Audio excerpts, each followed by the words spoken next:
전도를 하면서 우리 하나님이 나를 얼마나 구원하시기를 원하셨고 나를 영생천국으로 이끌어 가신데 그 이상으로 주님이 애쓰시고 헌신하셨구나.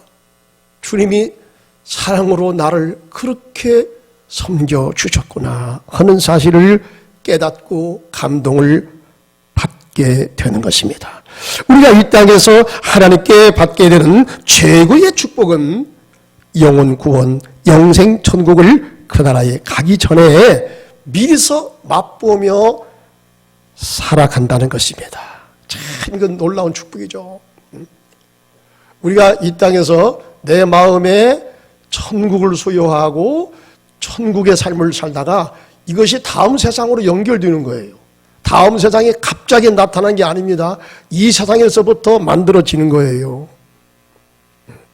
주님은 이것을 우리에게 은혜의 선물로 주셔서 먼저 누리게 하신 다음에 이 복을 다른 데로 흘려보내기를 원하십니다.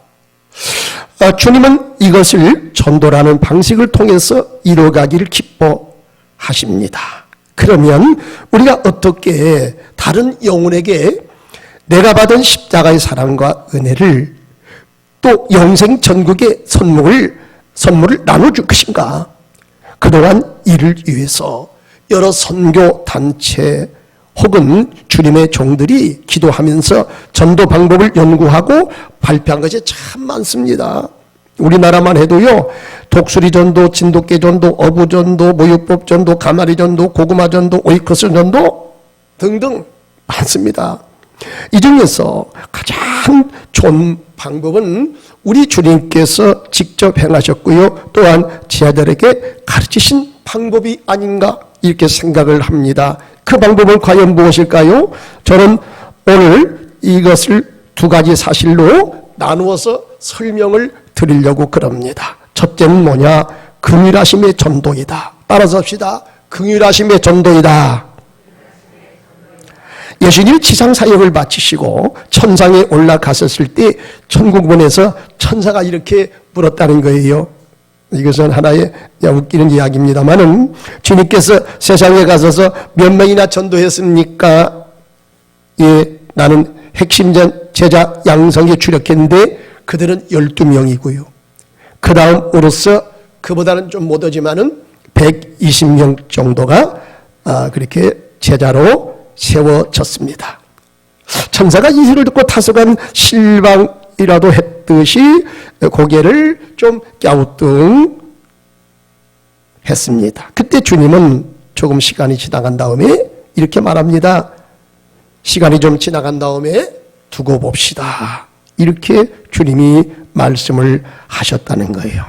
자, 아니나 다를까 주님이 하늘로 승천하신 다음에 얼마 있다가 복음은 예루살렘을 넘어서서 그 다음에 유다를 넘어서서 사마리아를 넘어서서 그 다음에 땅끝까지 복음이 전파되어졌던 것입니다. 불과 3세기 안에 세계의 심장부를 할 수 있는 로마로까지 복음을 전해서 숱한 핍박과 죽음이 있었지만은 그 모든 것을 다 극복하고 로마의 국교로 기독교가 인정이 되는 이런 역사가 AD 323년에 생겼습니다. 이렇게 된 것은 주님 제자들의 헌신과 열정 그리고 순교를 각오한 일사각오의 신앙이 있었기 때문에 가능한 것이었습니다. 이처럼 주님 제자들이 자신의 전 생애를 주님과 다른 영혼들을 위해서 기꺼이 드리면서도 전혀 아까워하거나 주저하지 않았던 그 이유는 과연 무엇일까? 어떻게 전도했길래, 어떤 마음으로 전도했길래 이렇게 전도를 할 수가 있었을까? 그 이유가 오늘 36절에 이렇게 나옵니다. 우리 36절 다시 한번 읽어보겠습니다. 마태복음 9장 36절 다 같이 시작. 무리를 보시고 불쌍히 여기시니 이런 그들이 목자 없는 양과 같이 고생하며 기진함이라. 아멘. 자, 무리를 보시고 주님이 어떻게 여기셨다고요? 불쌍히 여겼어요. 그렇기 때문에 불쌍히 여기는 마음을 가졌기 때문에 주님은 두루 다니면서 그간 지역 편차 없이 경상도, 전라도 이 구별하지 않고요. 유대인들은 이제 사마리아 땅을 금기의 땅으로 여기고 좀처럼 유대인들이 그걸 통과하지 않아요. 아주 그걸 무시합니다. 사마리아 땅을 아주 무시합니다. 개취급을 합니다. 그럼에도 불구하고 예수님은 사마리아 땅으로 이제 지나갔다는 것입니다. 왜? 전도하기 위하여. 이게 바로 두루 다니는 거예요. 어떠한 차별 없이 하나님의 인도하심을 따라 영혼을 살리는 곳이라면 주님은 심산유국도 마다하지 아니하고 두루 다녔다는 것입니다. 돌아다니면서 전국복음을 전하시고 가르치시고 온갖 병과 귀신을 축사하시는 이런 사역을 하시면서 수많은 군중들이 목자 없이 이리저리 배일방황하며 이리 치이고 저리 치이고 불쌍하게 살아가는 이런 모습을 주님이 보신 거예요. 그러면서 주님은 제자들에게 이들의 영혼을 주님께로 이끌어 구원받게 하는 영혼의 추수권을 보내어 주소서, 이렇게 하나님께 기도하라고 제자들에게 가르쳐 주십니다. 여기 영혼 추수 일꾼을 보내달라고 기도를 드리거나 혹은 자신이 그들에게 전도자로 다가가는 것은 영혼을 불쌍히 여기는 마음을 가졌기 때문에 비로소 여러분 이와 같은 일이 이루어지게 되는 거예요. 이게 먼저 중요한 것은 예수님께서 말씀하는 중요한 것은 바로 뭐냐? 불쌍히 여기는 마음. 오늘 예수님께서도 불쌍히 여기는 마음을 가졌기 때문에 인자는 머리도 끝도 없다고 하시면서 지역 편차 없이 어디든지 하나님의 인도하심을 따라 영혼을 살리는 것이라면, 하나님 나라를 세우는 것이라면 주님은 마다하지 않고 그 길을 주님이 들어가셨다는 것입니다. 이건 바로 영혼을 불쌍히 여기는 마음을 가졌기 때문에 이런 일이 이루어지게 된 것입니다. 여기 불쌍히 여기는 마음, 이것과 가장 가까운 단어는 무엇이냐? 긍휼히 여기는 마음이다. 이렇게 말할 수가 있을 것입니다. 여기 긍휼이라는 것은 영어로 compassion인데요. 이 compassion은요, 합성어예요. COM, 이것이 접두어로 붙으면 함께라는 뜻이 있어요. 함께. 그 다음에 이 passion은 patient에서 왔습니다. 그래서 PATI, 이것은 아파하다, 이것은 환자라는 그런 뜻을 가지고 있어요. 그러니까 이 둘을 합치면 이런 뜻이 되는 거예요. 불쌍히 여겨서 같이 아파하는 마음을 갖는다, 이런 뜻이 되겠습니다. 그러므로 이 긍휼의 이 마음은 함께 아파하는 마음을 갖기 때문에 여기는 진정성이 들어가 있는 거예요. 우리가 자신의 처지를 하나님께 아뢰면 하나님은 긍휼의 우리 아버지가 되시기 때문에 우리를 측은히 여겨주십니다. 측은히 여겨주세요. 우리 주님이 이런 마음을 가진 주님이기 때문에 우리가 멸망되지 않고 살아있다. 에레미야가 3장 22절 23절에 보니까 주의 인자하심이 주의 긍휼하심이 풍성하기 때문에 우리가 진멸되지 아니합니다. 이것이 아침마다 새로우니 주의 성실이 크도소이다. 아멘. 또한 긍휼이 풍성하신 하나님의 은총이 함께 해주니까 죽을 병에 걸려서 거의 포기 상태에 있었던 이 빌립보 교회의 목사님이신 사자이었던 에바브라티도를 다시 하나님의 긍휼하심으로 살려주신 거예요. 빌립보 2장 27절에 보니까 빌립보 사자이었던 이 에바브라티도가 오늘날 말하면 튀르키예가 있었어. 튀르키예 지진난데 튀르키예에 그가 빌립보 교회의 사역자인데 바울 사도가 그렇게 존경에 맞지 않는 복음 사도 이 바울 사도가 옥에 갇혀서 로마에서 지금 고통 중에 있다, 이 소리를 듣고 그곳에 찾아간 거예요. 아마 몇 개월에 걸쳐서 지중해 바다를 건너서 갔겠죠? 그 가서 옥바라지를 열심히 한 거예요. 그러다가 옥바라지를 하다가 이 에바브라티도가 병에 걸렸어요. 근데 이 병은 보통 병이 아니라 죽을 병에 걸린 거야. 바울 사도가 얼마나 마음이 아픈지 모릅니다. 나를 위해서 이렇게 먼 길을 멀다 하지 않고 이곳에 와서 나의 옥바라지를 위해서 이렇게 진심으로 자기 혼신의 힘을 다해서 나를 돌보다가 이렇게 중병을 얻어서 죽게 되었으니 참으로 마음이 아프다. 바울이 얼마나 울면서 기도했는지 몰라요. 그리고 이 사실을 난 빌립보 교회들도 이제 교도들도 같이 위해서 기도했습니다. 그 결과 하나님께서 오늘 말씀에 나왔듯이 그가 병들어 죽게 되었으나 하나님이 그를 긍휼히 여기셨을 뿐만 아니라 나를 긍휼히 여기사 내 근심 위에 근심을 면하게 하셨느니라. 할렐루야. 하나님의 긍휼이 임하니까요. 여러분 이런 은혜가 왔어요. 긍휼이 임하면 하나님이 불쌍히 여겨주는 마음이에요. 여러분 하나님이 마음이 감동되면 우리 안에 하나님의 마음의 긍휼하심을 따라서 우리가 신유를 원하면 하나님께서 신유의 병고침의 은혜를 주시고요. 우리가 부족을 위해서 기도하면 하나님께서 부족을 채워주시기도 하고요. 바로 이것은 하나님의 긍휼하심의 은총으로 주시는 거예요. 이러한 주님의 긍휼하심의 은총을 누린 사람은 이제 다른 불쌍한 영혼을 바라볼 때 그냥 지나치지 않습니다. 우리 주님이 그러하신 것처럼 주님 없이 정처 없이 배회하며 살아가는 자들을 바라볼 때 그냥 넘기지 못하는 거예요. 그래서 그들에게 찾아가서 생명의 복음을 전하여 그들의 영혼을 살리는 일을 결코 주저하지 않습니다. 어떤 때는 자존심이 상할 때도 있어요. 그러나 이 주님의 긍휼하심의 은총이 너무나 강렬하기 때문에 그런 영혼을 바라볼 때 그냥 지나칠 수가 없는 거예요. 이때 우리 주님의 긍휼하심으로 그들에게 나아가니까 거기에는 우리 주님의 진정성이 담겨지기 때문에 상대방의 마음을 움직이게 되는 거예요. 잔잔한 감동을 주게 되는 것입니다.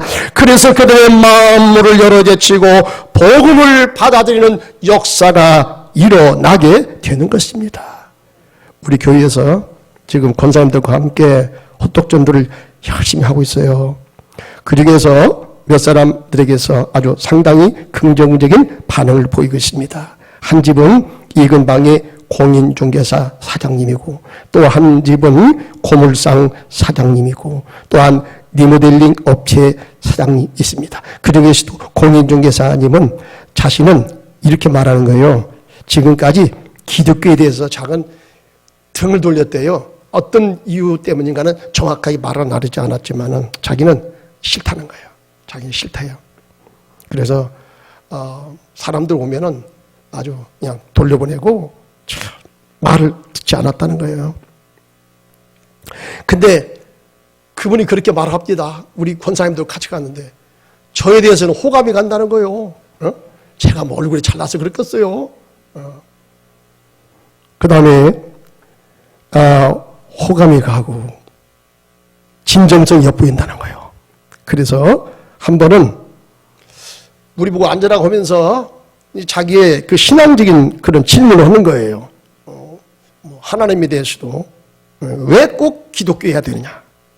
당신들은 꼭 예수를 믿어야 된다는데 원불교 나가면 안 되냐? 자기는 원불교 교인이래요. 그래서 자기는 뭐 싫다, 배타적이어서 너무 싫다, 뭐 이런 식으로 말을 합니다. 그래서 제가 대답을 다 해줬거든요.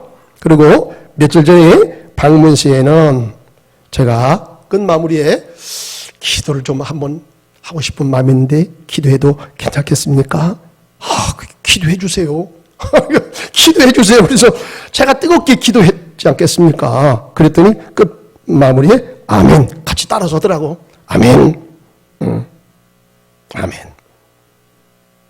자, 이처럼 전도인들이 우리 주님의 긍휼한 마음으로 무장하여 상대방에게 접근할 때에 긍휼이 풍성하신 하나님이 언젠가는 상대방의 마음문까지 열어주셔서 복음을 받아들이게 하는 그런 날이 오게 될 줄로 믿습니다.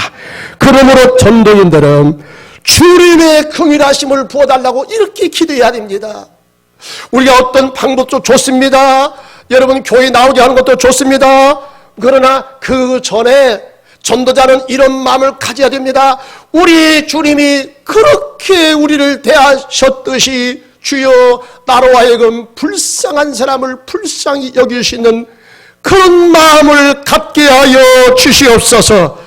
이런 마음의 진정성이 엿볼 때 그 사람들은 비로소 마음을 열고 내가 전하는 복음을 받아들이게 되는 거예요. 그래서 우리는 이렇게 기도해야 됩니다.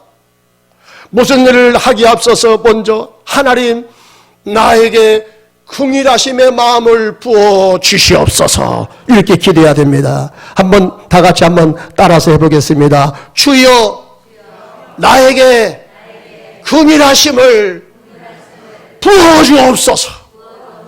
이게 진정성이 있어야 돼요. 그냥 의무감으로만 하면 여러분 안 됩니다. 물론 이제 자꾸 영어를 잘해야 됩니다. 10년 동안 예수 믿어가지고 천도 한 명도 못 했어요. 그래?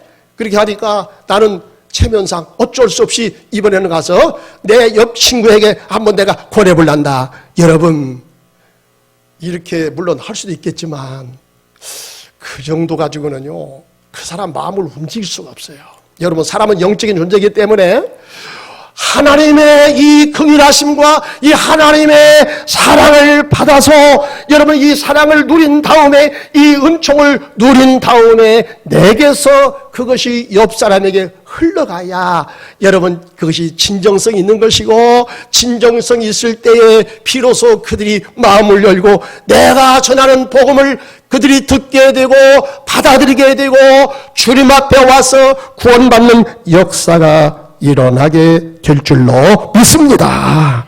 마지막으로 성령 충만한 능력으로 전도해야 된다는 것입니다. 우리가 복음을 전할 때 먼저는 전도자가 주님의 긍휼하심의 마음으로 무장하는 것이 중요하지만 그 다음은 전도자가 성령 충만한 것 못지않게 중요한 것이 있습니다. 성령 충만해지는 것, 여러분 긍휼하심을 받는 것, 이것 못지않게 굉장히 중요하다는 것입니다. 우리가 아무리 긍휼한 마음으로 나간다 할지라도 어떤 때는 대단히 어려운 환경과 여러분 내가 이제 감당하기에는 너무나 어려운 이런 대상을 만날 때가 있습니다. 그때 우리가 어떻게 대처해야 되겠습니까? 여러분 이것은 긍휼한 마음만 가지고 되는 게 아니야. 여러분 이거 착한 마음만 가지고 있다 해서 되는 게 아니요. 내가 여러분 감당할 수 없는 그런 굉장히 어려운 환경과 그런 상대를 만났을 때 우리는 주저하게 되고 우리는 그 자리에서 힘을 잃어볼 때가 있습니다. 여러분 이때 우리가 어떻게 대처해야 되는가? 그것을 우리 주님께서 친히 모범을 보여주신 것입니다. 사도행전 10장 38절에 보니까 하나님의 나자렛 예수에게 성령과 능력을 기름 붓듯 하셨음에 그가 두루 다니며 선한 일을 행하시고 마귀에게 눌린 모든 사람을 고치셨으니 이는 하나님이 함께 하셨습니다. 할렐루야. 여러분 여기 보니까 하나님이 나자렛 예수에게 성령과 능력을 기름 붓듯 하셨으며 그때 주님은 두루 다녔다는 거예요. 여러분 어떤 곳에 얽매이지 않고 어떤 상황에 얽매이지 않고 어떤 마음에 얽매이지 않고 하나님의 인도하심을 따라 여러분 우리 주님은 가고자 하는 것에 마음껏 다니시면서 복음을 전하시고 귀신을 쫓으시고 병을 고치시고 선한 일을 행하셨다. 이렇게 말씀을 하십니다. 우리 주님이 이스라엘의 여러 곳을 두루 다니시면서 지치지 않고 힘있게 복음을 전하시고 귀신을 쫓아내시고 착한 일을 행하신 이것은 물 붓듯이 부으시는 성령 충만을 받았기 때문에 비로소 가능한 것이었다 하는 것입니다. 여러분 주님은 이 경험이 있으시기 때문에 제자들이 보는데 하늘로 승진하실 때에도 그들에게 이런 말씀으로 당부하십니다. 사도행전 1장 8절에 보니까 오직 성령이 너에게 임하시면 너희가 권능을 받고 예루살렘과 유다와 사마리아와 땅 끝까지 이르러 내 복음의 증인이 될지니라. 주님께서 이렇게 말씀하십니다. 복음 증거자가 되기 위해서는 오직 성령의 무엇을 받아야 된다? 자, 오직 성령이 너에게 임하시면 너희가 무엇을 받고? 그렇죠. 권능을 받고 예루살렘과 유다와 온 유다와 사마리아와 땅 끝까지 이르러 내 뭐가 된다? 비로소 증인이 되는 거야. 비로소 전도자가 되는 거예요. 응? 여러분, 능력받지 않으면, 성령의 능력받지 아니하면 내 힘의 한계를 만날 때, 내가 그것을 뚫고 갈 수 없을 때 우리는 그 자리에서 주저앉을 수밖에 없어요. 나는 포기할 수밖에 없어요. 절망할 수밖에 없어요. 여러분, 이것을 어떻게 우리가 뚫고 들어갑니까? 어떻게 뚫고 나갑니까? 우리의 한계를 어떻게 내가 뚫고 나갑니까? 그것은 내 힘으로 되지 않아요. 여러분, 내가 착한 마음만 가지고 있다고 해서 되는 게 아니에요. 이때는 우리가 주님 앞에 무릎 꿇고 기도하여 성령을 물 붓듯이 받을 때에 비로소 가능하게 될 줄로 믿습니다. 실제로 주님 제자들은 주님이 하늘로 승천하신 다음에 그들이 예루살렘에 모여서 뜨겁게 기도했을 때 드디어 약속하신 성령을 받았습니다. 그래서 능력 있는 복음 증거자들로 그들이 거듭나게 된 것입니다. 대표적으로 베드로 사도는 원래 그는 참으로 복음 너무나 잘 못 전했습니다. 전도하지 못했습니다. 여러분, 예수님이 잡혀가실 때 그가 멀찍이 주님을 곁을 따라왔다가 그 새벽에 불을 쬐면서 계집종이, 그 집의 계집종이 그 말합니다. 당신 예수의 제자 같아. 아주 베드로의 인상 차이가 분명했던 것 같아요. 당신 인상 보니까 예수 따라다녔던 예수 제자 같아. 어떻게 합니까? 베드로가 부정합니다. 난 아니요, 난 예수도 몰라. 아니요, 긴 것 같아. 나중에는 예수를 저주까지 해고 여러분 준행랑을 치고 도망가 버리고 맙니다. 전도할 때요, 여러분 사람들 앞에 있으면 얼굴이 홍당무가 돼가지고 말을 준비했다가도 무슨 말을 해야 될까 금방 말을 다 잊어버려요. 혼비백산됩니다. 그냥 어리둥절해버립니다. 예수님의 제자들이 그랬단 말이요. 전도하지 못했어요. 부끄러워서 무서워서. 그런 상황을 만나면 주랭랑을 치기가 여러분 그들이 다반사했다는 것입니다.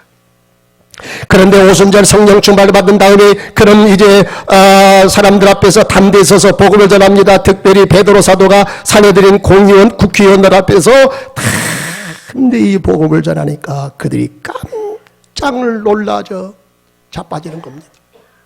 아니 어떻게 저렇게 가방끈이 짧은 사람이, 배움도 없는 사람이 이스라엘 역사를 다 이렇게 통달하고 율법에 대해서 통달하고 저렇게 유식하게 말을 할 수가 있어. 어떻게 저렇게 될 수가 있어. 사람들이 유대의 국회의원들이 깜짝 놀랐다는 것입니다. 그러다가 사도행전 4장에 보니까 사도들은 복음을 전하다가 또다시 유대인들의 거대한 핍박에 직면하게 됩니다.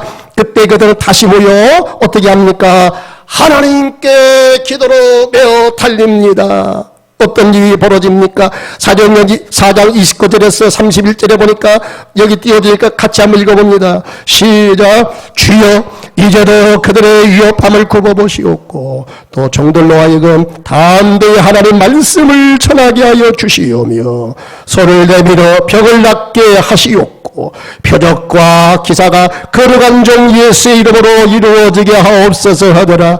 빌기를 담에 모인 곳이 진동하더니 우리가 다 성령이 충만하여 담대히 하나님의 말씀을 전하니라. 할렐루야. 자, 빌기를 다음에 모인 곳이 어떻게 되더니 진동이 왔어요. 지진이 일어난 것처럼 막 흔들렸습니다. 성령이 오셨습니다. 우리가 다 무엇이 충만하여? 성령이 충만하여 담대히 무엇을 전하니라? 하나님의 말씀을 전하니라. 할렐루야. 이 구도가 똑같아요. 여러분 담대히 하나님 말씀을 전하고 그런 위협 가운데서도 그들이 굴하지 않고 무릎 꿇지 아니하고 그 위험한 상황을, 두려움의 상황을 정면적으로 뚫고 들어가고 여러분 담대히 하나님 말씀을 선포하고 외쳤던 그 비결이 어디서 왔습니까? 예수에게 그랬듯이 예수님이 기도해서 여러분 성령의 능력과 권능을 물붓듯이 부음을 받았을 때 예수에게 능력이 왔어요. 예수가 귀신을 내어 쫓았습니다. 예수가 여러분 곳곳에 다니면서 착한 일, 이게 뭡니까? 전도하는 일이요, 영혼을 살리는 일이요, 하나님 나라에서 여러분 일하는 것입니다. 일을 행하셨다는 것입니다. 이처럼 우리가 어려운 상대 혹은 어려운 환경을 만날 때 주님 앞에 나와 거침없이 간구하여 성령 충만을 받아야 될 줄을 믿습니다. 우리 주님의 전도의 특징은 먼저 긍휼한 마음을 가지고 상대방에 나아가 감동 전도를 하는 것이고, 그 다음에 힘들고 어려운 일 만날 때 어떤 것처럼 하자, 전도를 포기하자, 이게 아니고 그때 정면 돌파를 했는데 어떻게 정면 돌파를 했냐? 그 자리에서 무릎을 꿇은 거예요. 하나님, 나는 힘이 없어요. 나는 한계에 지금 봉착했습니다. 그러니 하나님 앞에 무릎을 꿇습니다. 오순 전에 맺던 성령의 충만함으로 우리를 덮어 주시옵소서. 성령으로 기름을 부어 주시옵소서. 성령 받았을 때 여러분 예수님의 제자들이 담대했다는 거예요. 어려운 환경을 그들이 뚫고 갔다는 거예요. 오늘 이것이 우리에게도 필요합니다. 이러한 전도자는 끝날에 주님 앞에 자랑스럽게 서서 영광의 면류관을 받아서게 될 줄 믿습니다. 이런 은혜가 우리 모두에게 함께 하시길 주 이름으로 축원합니다. 기도하겠습니다. 코로나가